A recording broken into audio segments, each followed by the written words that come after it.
நான் படிப்பை முடிச்சுட்டு என்னுடைய முதல் வருமானம் வாங்கினது மை லைஃப் ஸ்டைல் மேனேஜ்மெண்ட்ல தான். படிப்பை முடிச்சுட்டு முதல்ல மை லைஃப் ஸ்டைலுடைய மீட்டிங் ட்ரைனிங் வரும்போது அன்னைக்கு சொன்னாங்க என்னுடைய அப்ளைன் லீடர்ஸு, கையை பிடிச்சி நில்லு, வாழ்க்கை பூரா கூட இருப்பேன்னு. ஒவ்வொரு நாளும் என் கூட இருந்து அப்ளைன் சொல்லி மந்திரம் அப்படின்னு சொல்லி அவங்க கூடவே நின்றுக்கிட்டே இருந்தேன். அதனோட விளைவு தான் இந்த மேடை.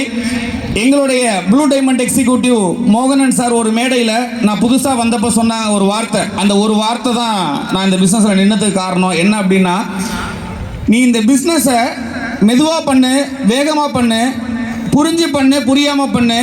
உனக்கு திறமை இருக்கலாம், திறமை இல்லாமல் இருக்கலாம்.